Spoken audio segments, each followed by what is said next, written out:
Happy Derby weekend!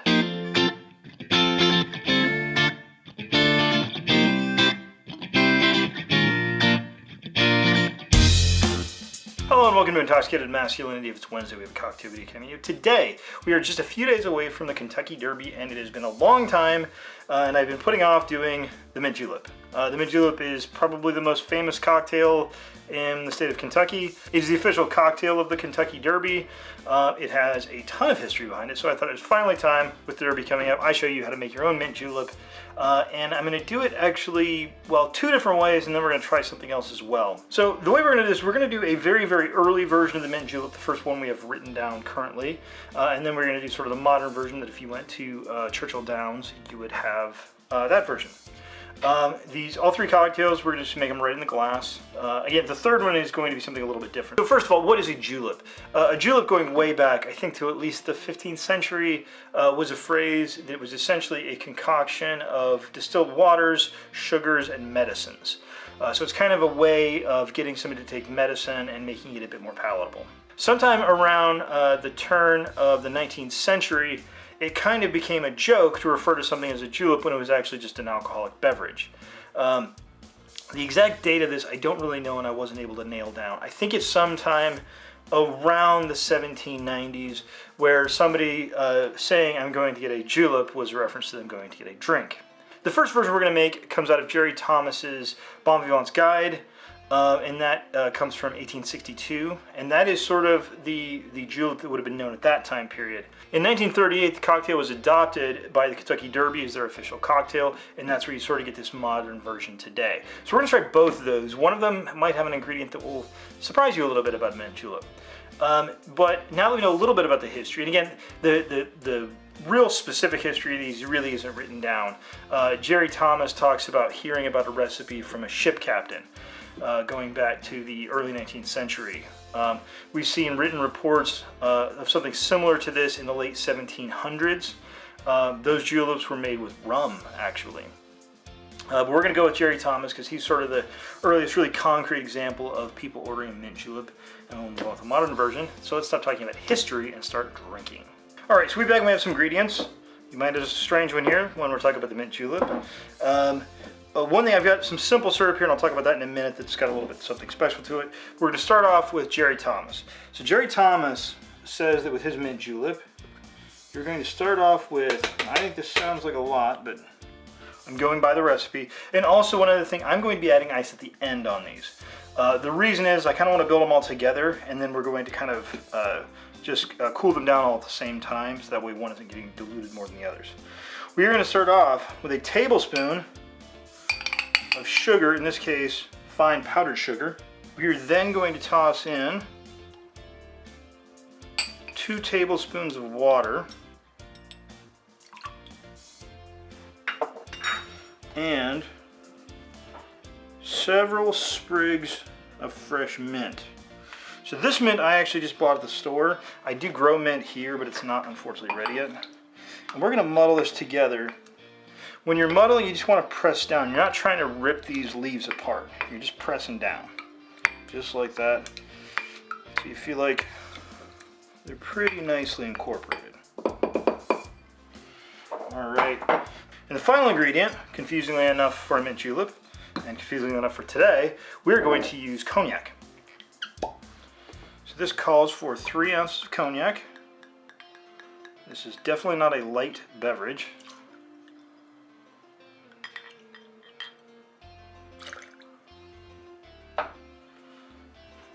And that is our traditional Jerry Thomas old world style mint julep. So for our modern, and this was a little confusing, I actually had my Woodford Reserve ready to go because Woodford Reserve is one of the main sponsors of the Kentucky Derby. And then I realized the very, very last minute, they don't actually use Woodford Reserve in the mint juleps at the Kentucky Derby. They use Old Forester. We're going to get to that in a moment. First of all, I've got a nice little simple syrup here. This is going to be a combination of a regular simple syrup with some mint leaves that were boiled in with it. And we are going to use just ½ ounce of our little mint simple syrup. And normally, I'm sure at the track they probably use Old Forester 87 or 84, whatever it is, and 100. I decided the class to join up a little bit, and we're going to go with Old Forester 1920 because I think this is a really, really good bourbon. And that is just going to be 2 ounces. As you can see in all these cases, this is a pretty simple drink. This is not, you know, super, super complicated, but the craft and how you make it does make a difference, which we will show in a minute. Now for our third one, we're gonna do something a little bit different. So, Old Forester actually makes a pre-made mint julep which is ready to drink. So I thought, to go along with our other ones, I'm gonna go ahead and try this one as well. So I'm just gonna toss 2 ounces to a little baby mint julep cup over there.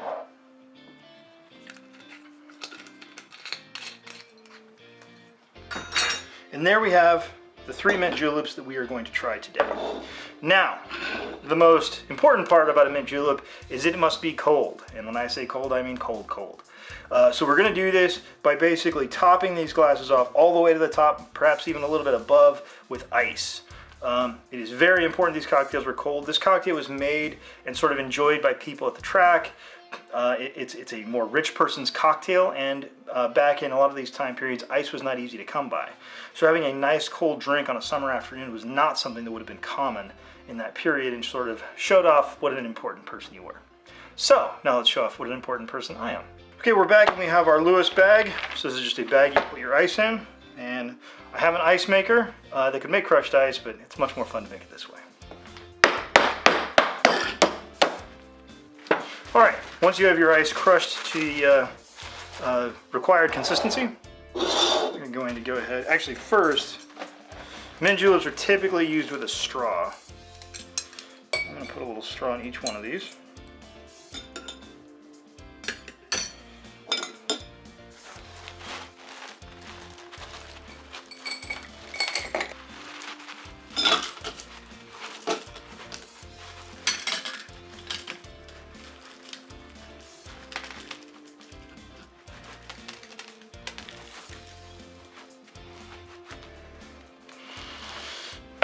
That is where we get our nice chilling. Make sure these things are absolutely as cold as can be, and get ice everywhere, but that's all right, it'll melt.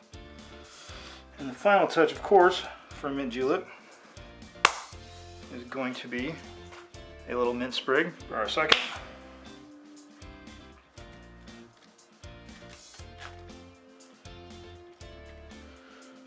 And finally, for our pre-made.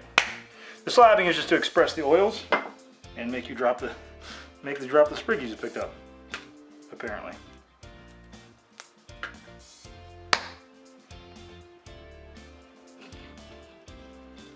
All right, and there we have our 3 mint juleps. Let's start off with Jerry Thomas. Now again, this is going to be different because remember, this is we're using cognac, we're not using bourbon.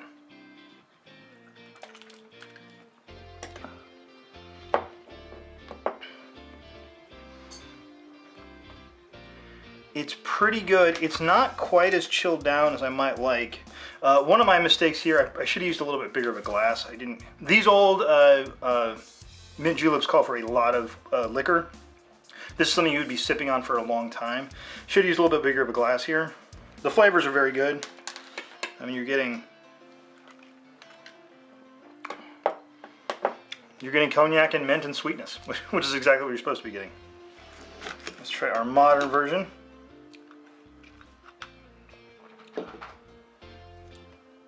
That is what most people are looking for when they're looking for a mint julep. The bourbon is coming through because it's mostly bourbon, because obviously it is. The mint in this is a little bit more muted.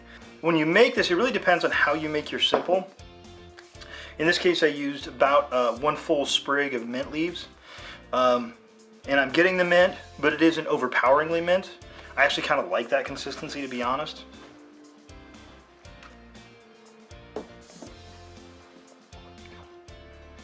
But the mint and the bourbon come together fantastically. Very refreshing, very cold. Just a really good cocktail.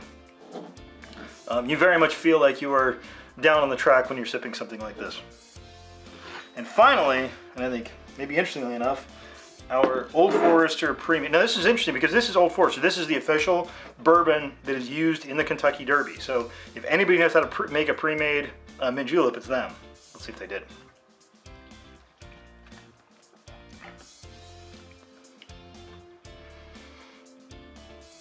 I'd say they did a pretty good job, actually. Comparing these two is a little bit difficult because we are using a sort of higher quality of their product, whereas this I'm sure is probably using, I can't remember if it's 84 or 87 proof. They're sort of mainline bourbon. It might be using their 100 proof, but I kind of doubt it. I think this is probably their 80-ish proof bourbon. So it is less overpowering, I guess, if you're sort of worried about a very kind of alcohol-forward cocktail. But the flavors are really good.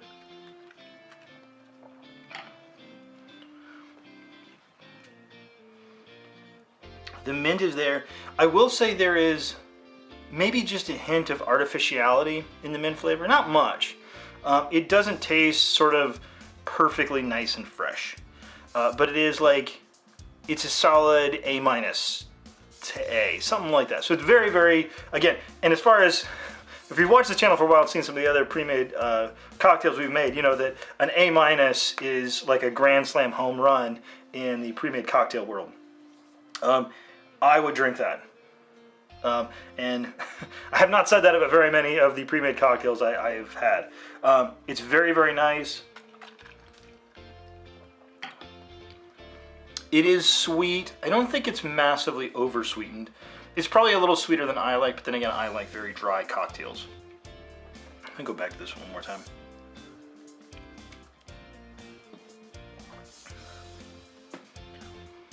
Yeah, I mean, so the fresh made is better, but again, we're using a little bit higher quality of bourbon than they're using in this one.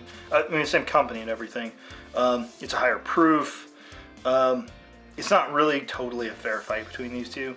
This, honestly, if you're just, you know, you're having some friends over for the Kentucky Derby, that thing's gonna treat you just fine. Everybody's gonna be real happy with that. And finally, back to this guy after it's had a little bit more of a chance to chill down.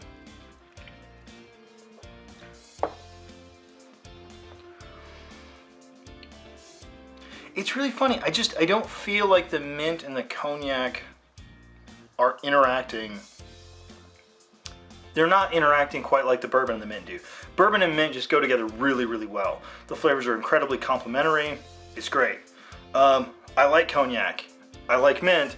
I just don't feel like, at least in this cocktail, they are sort of, I don't know what the right word is. They're just not as balanced as they could be.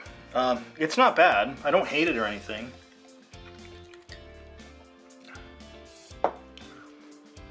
It is good.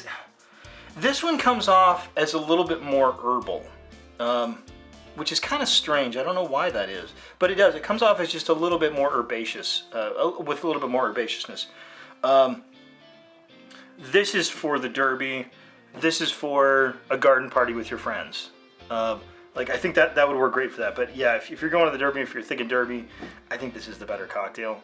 I think even, no matter where you are, I think it is the better cocktail over the cognac, just in this case. But this is interesting.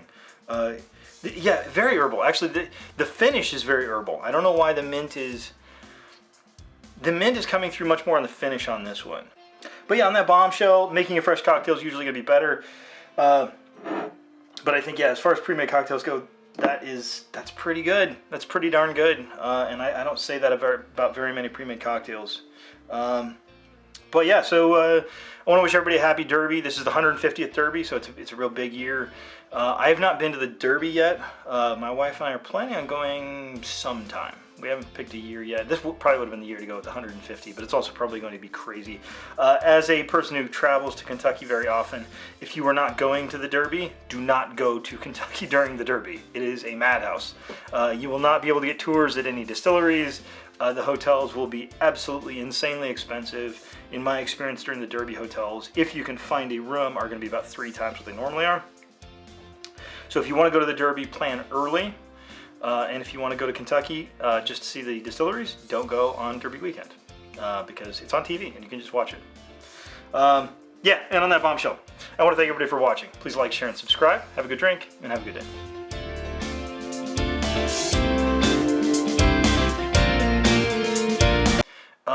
And why did I stop?